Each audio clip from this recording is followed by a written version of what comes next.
तो बच्चे जेलों में, ये किसकी देन हो सकती है? ये तो महबूबा जी की देन है, और जो इससे पहले गवर्नमेंट्स आई है उन्हीं की तो देन है। क्यों जेल गए बच्चे हमारे? बुरहान वानी मर गया तो उन्होंने पुलिस को नहीं इसलिए बोला त्राल घुस जाओ, क्यों घुसा साहब? और महबूबा मुफ्ती तो अब उनकी बेटी, तो उसके बाद उनकी बेटी। बट अब लोग बेवकूफ़ नहीं है, लोगों को पता है हमारे लिए सही क्या है। झूठ नहीं बोलते। फारूक साहब झूठ बोलते हैं। और क्या कर रहे हैं? महबूबा मुफ्ती जी झूठ बोलते अगर झूठ नहीं बोलती तो फिर वो जब यहाँ डीडीसी इलेक्शन उठे कि हम जी आर्टिकल 3 कहाँ है, क्या आज बोल रहा है कि वो आज़ाद साहब जी ऐसे वैसे। उस वकार साहब को तो आज़ाद साहब ने हाथ पकड़ के चलाया है। आज ये वही बोलेंगे, ये कोई बाप को नहीं चलाना सिखाता है, बाप ही बच्चे को चलाना सिखाता है। कांग्रेस ने है या फिर आजाद साहब ने खोया? कांग्रेस ने है, क्योंकि उनको पता है हमने किस इंसान को खोया। दावे और वादे आप लोगों की पार्टी से ज्यादा है, और आपका मैनिफेस्टो और अपनी पार्टी का मैनिफेस्टो सेम है। अलग क्या चीज है इसमें? क्या चीज? जम्मू कश्मीर में सियासत जिस तरीके से चल रही है, आए दिन हमेशा बयानबाजी होता है। कभी ये दावा किया जाता है कि आप पिछले सालों का हिसाब दो, और कुछ पार्टियां इस बात को लेकर अपना हिसाब दे भी देती हैं। इस वक्त हमारे साथ बातचीत करने के लिए मौजूद है डेमोक्रेटिक आज़ाद पार्टी की लीडर सुजाता बशीर जी। और आपको बता दूं कि आज़ाद साहब की पार्टी जब से आई है, कहीं ना कहीं ये बातें दिमाग में घूम रही हैं कि आखिरकार क्या ये पार्टी सेंटर के साथ जुड़ी है?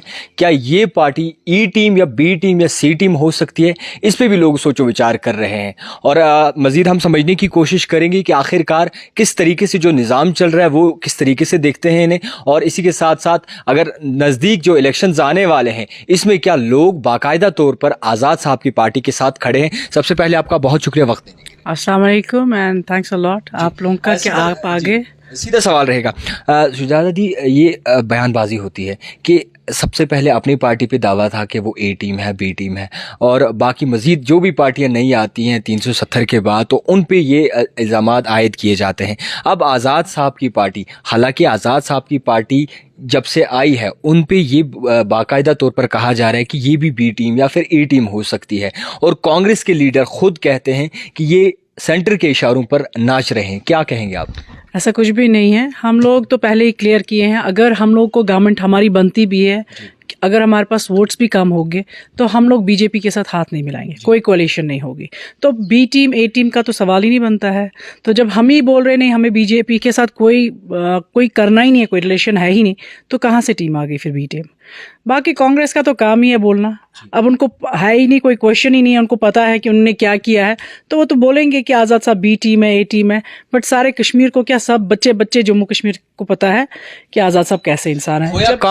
खोया कांग्रेस ने है या फिर आज़ाद साहब ने खोया? कांग्रेस ने है, क्योंकि उनको पता है हमने किस इंसान को खोया है। क्योंकि जब उनकी गवर्नमेंट थी, तो जब वो यहाँ चीफ मिनिस्टर थे, कश्मीर उभर गया था। हर एक चीज़ इतना फास्ट हो रहा था। हज हाउस 3-3 शिफ्ट थे, ट्यूलिप गार्डन 3-3 शिफ्ट। यहाँ लेबर ही नहीं मिल रहा था, एंड लेबर भी मिल रहा था तो इतना महंगा मिल रहा था क्योंकि उनको 3-3 शिफ्ट करने के बाद भी लेबर की शॉर्टेज थी। तो और वो खुद ही स्पॉट्स पे पहुंचते थे। अब नेचुरली कांग्रेस को पता है कि हमने खोया है, और ऐसा इंसान कौन रहा है? कांग्रेस। ऑफ कोर्स कांग्रेस पछता रहा है। एंड आप किसी भी जगह कश्मीर में जाए एंड पूछे आप किसी से भी कि आज़ाद साहब आ रहे हैं, तो वो कहते हैं अब तो हमारा कुछ ना कुछ अच्छा होने वाला, अब अच्छे दिन आ जाएंगे, अब यहाँ तरक्की होगी, अब यहाँ डेवलपमेंट होगी। अब रीजनल पार्टीज की बात करते हैं। रीजनल पार्टीज आए दिन हमेशा बयानबाजी करती हैं। पीडीपी सदर महबूबा मुफ्ती का एक ट्वीट आया है, और उस ट्वीट को आप किस नज़रिए से देखती हैं, ये समझने की कोशिश करें। ट्वीट इन द सेंस किस बारे में आया है? इनका यही कहना है कि जिस तरीके से अब निज़ाम चल रहा है और जिस तरीके से 370 पे वो बात कर रही हैं, 370 उन्हें वापस चाहिए, तो किस तरीके से देखेंगे आप? ठीक है, वो 370 की बात कर रहे हैं, वो उतने वोट्स तो लाए, उतने एमपीज उनको वोट तो करे। जब थे तब तो वो कुछ नहीं कर सकी। अब उनको पता भी है ये बेवकूफ़ बना रहे लोगों को। लाइक वो लोगों को ऐसे गुमराह कर रहे हैं कि मैं जी लेके आओ। किधर से लेके आए? प्रैक्टिकली जाए ना। एमपीज कितने हैं एंड क्या वो वोट करेंगे?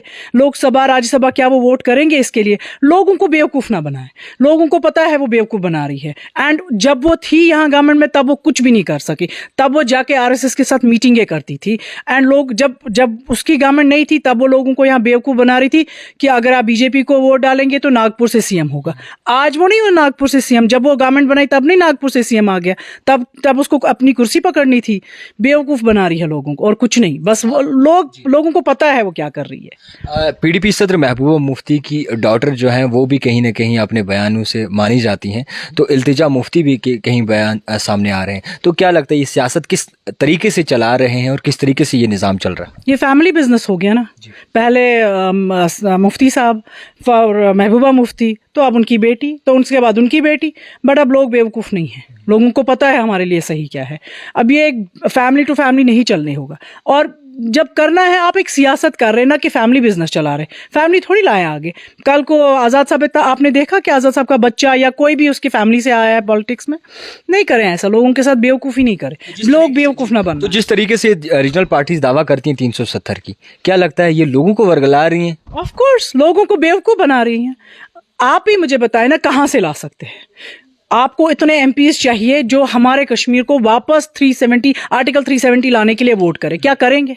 तो आप लोगों को एक क्लियर पोजीशन पहुंचाए ना, क्या हाँ हो सकता है अगर हमारे को उतने एमपीज वोट किए तो आ सकता है, बट नहीं कर आ सकते ना। अगर आए तो बहुत अच्छी बात है, अगर नहीं आ रहे तो लोगों को क्यों उस भ्रम में रख रहे हैं? लोगों को क्लियर पोजीशन करें। अभी देखिए, आज तक ये सुप्रीम कोर्ट में हियरिंग नहीं करवा सके। अगर आजाद साहब नहीं करते उधर रिक्वेस्ट, अब जाके हियरिंग हो जाएगी। तो आज तक आज तो आजाद साहब की क्यों सुननी जाती है आखिरकार? बाकी रीजनल पार्टीज को पता है वो सही बोलते हैं, सच बोलते हैं, वो झूठ नहीं बोलते। फारूक साहब झूठ बोलते हैं और क्या कर रहे हैं? महबूबा मुफ्ती जी झूठ बोलते हैं। अगर झूठ नहीं बोलती तो फिर वो जब यहाँ डीडीसी इलेक्शन उठे कि हम जी आर्टिकल 3, कहाँ है आर्टिकल 370? उन्होंने वही बोला ना उस वक्त कि हम जी आर्टिकल 370 लेके आएंगे, तो कहाँ है? झूठ ही है ना। लोगों को वर्गला रहे हैं वो लोग इन बातों में। तो आने वाला जो इलेक्शंस हो गए, उस इलेक्शंस में क्या लगता है पीडीपी और नेशनल कॉन्फ्रेंस का पलड़ा भारी हो सकता है? उनको पता है हम लोग नहीं आने वाले हैं। अब बस यही बातें, हजूम में लोग होते हैं उनके साथ। हजूम में तो दुनिया होती है, बट जो हकीकत में है तो वो तो पता है सबको उनके साथ कौन होता है। देखिए, आपके साथ वही होंगे जो एंड तक आपके साथ चलेंगे। ये नहीं कि आज आ गए तो कल वो किसी और के साथ है, परसों किसी और। आप उनको ले लें जो आपके साथ एंड तक साथ देंगे। तो अब मैं ही थी, मैंने जब आज़ाद साहब के साथ काम किया था, आज से 10 साल पहले, 12 साल, तो हमने जो ही सुना आज़ाद साहब, तो हमने सब कुछ छोड़ा।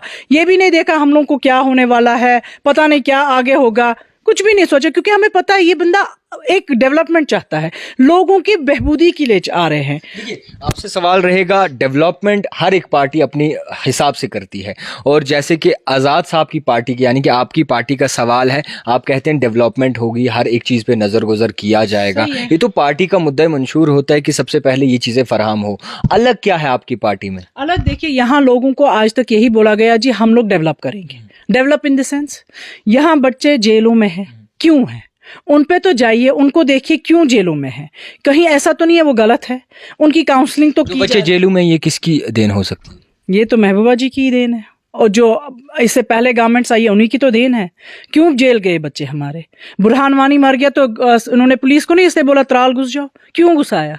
एंड पहले वर्ग लाया और अब यूथ को वर्ग ला रही है। अभी नहीं कर रही है वो ऐसा सब कुछ। उनको पता भी है आर्टिकल 370 नहीं आने वाला है ऐसे, तो बस लगी है उसी काम पे। ये समझने की कोशिश करेंगे जो आपका मुद्दा मंशूर है। अलग कहती हैं आप हमारे पास डेवलपमेंट है, यूथ का वगैरह सोचेंगे, तो ये सारी पार्टियां दावे करती हैं। हालांकि इससे बड़े दावे जो अल्ताफ बुखारी साहब करते हैं, अपनी पार्टी के सदर कहते हैं कि हम बिजली फ्री में फराहम करेंगे। तो अलग और क्या चीज़ है आपकी पार्टी? फ्री क्या? कहाँ आपको लगता है कोई भी चीज़ फ्री होती है? उन्होंने दावा किया। कितनी देर तक करेंगे? दावा किया, कितनी देर तक देंगे फ्री? दावा है उनका। दावा तो हम भी करेंगे। हम जी वो बोल रहे 500 वाट, हम तो 1000 वाट का भी बता, मगर ये तो बताएं कब तक देंगे। ये नहीं आप 1 महीने दे, 6 महीने दे, कब तक देंगे? आप लोगों को इससे अच्छा ना कि एक फिक्स सेंट्रल गवर्नमेंट को बोलिए फिक्स्ड रेट रखे उनके लिए, चाहे 500 रखे, 1000 रखे, जो लोग हर एक एफर्ट कर सके। ना कि आप दावा कर रहे 500 या 300 का, बट आगे फिर क्या वो चलेगा? ऐसा ना हो कल वो गवर्नमेंट बन जाए और वो वादे की जगह अपनी पार्टी के दावे और वादे आप लोगों की पार्टी से ज्यादा है, और आपका मैनिफेस्टो और अपनी पार्टी का मैनिफेस्टो सेम है। अलग क्या चीज है इसमें? क्या चीज? उनके साथ मैनिफेस्टो टोटली डिफरेंट है। हम सीधे वो बोल रहे हैं कि जी हम लोग आर्टिकल 370 पे बहुत काम कर रहे हैं, बट हम लोग यही बोल रहे हैं हम तब आर्टिकल 370 ला सकते हैं हमारे पास अगर इतने एमपीज वोट किए। हम लोग सीधे स्ट्रेट सड़कों पे भी निकलते 370 के। तो सड़कों पे भी हम भी निकले जी, क्या मिलेगा? हम भी जाके लाल चौक में बैठ जाए, क्या निकले मिलेगा? जब ये था तब क्यों नहीं पकड़ा गया? तब क्यों नहीं इसकी रखवाली की गई? हल क्या हो सकता है? हल यही हो सकता है लोगों को क्लियर करे, पोजीशन क्लियर करे, झूठे वादे नहीं करे, झूठ ना बोले लोगों से कि हम लोग लाएंगे। कहाँ से लाएंगे? हाँ, अल्लाह करे कि इतने वोट हमें मिल जाए कि हम ला सके। कहते हैं आज़ाद साहब अपनी कांग्रेस के नहीं हो सकते, जिन्होंने उन्हें इतना कुछ दिया है तो वो लोगों के क्या होंगे? क्या उन्होंने कांग्रेस को क्या क्या दिया? ये कोई बोलता है कि उन्होंने पूरी लाइफ कांग्रेस को दी, 55 इयर्स। कांग्रेस में तो इतने भी लोग थे, क्या उनको क्यों नहीं उन्होंने तब तक कुछ बनाया? जब तक इनने कुछ किया नहीं तभी तो बने। आज जो कांग्रेस के लीडर दावा कर रहे हैं और बातें कर रहे हैं, किस तरीके से? बेवकूफ़ी है, ऐसी ऐसी बातें करते जो है ही नहीं कहीं। जो वकार आज बोल रहा है कि वो आज़ाद साहब जी ऐसे वैसे, उस वकार साहब को तो आज़ाद साहब ने हाथ पकड़ के चलाया है। आज ये वही बोलेंगे, ये कोई बाप को नहीं चलाना सिखाता है, बाप ही बच्चे को चलाना सिखाता है। इसलिए हम लोग, सबको पता है, ये आप और मैं नहीं बोल सकते, सबको पता है कि वकार किस बेस पे बोल रहा है। एक आखिरी सवाल आपसे रहेगा, अब जिस तरीके से निज़ाम चल रहा है, ये बताया जा रहा है कि जल्द ही शायद जम्मू कश्मीर में इंतखाबात हो सकते हैं और इन इंतखाबात को लेके इस बार टक्कर जो है वो कांटे की होगी, तो आज़ाद डेमोक्रेटिक पार्टी अपना अपोनेंट किससे देखती है? देखिए, हर एक चाह रहा है इलेक्शन हो जाए, जल्दी से जल्दी हो जाए, यहाँ चेंज होनी चाहिए, डेवलपमेंट हो, क्योंकि जब एक गवर्नमेंट आती है ना तो पता चलता है हाँ भाई कुछ ना कुछ डेवलप्स हो रही है। जब गवर्नमेंट ही नहीं है तो क्या कर सकते हैं? कुछ नहीं कर सकते। विदाउट गवर्नमेंट किसको हम जाए?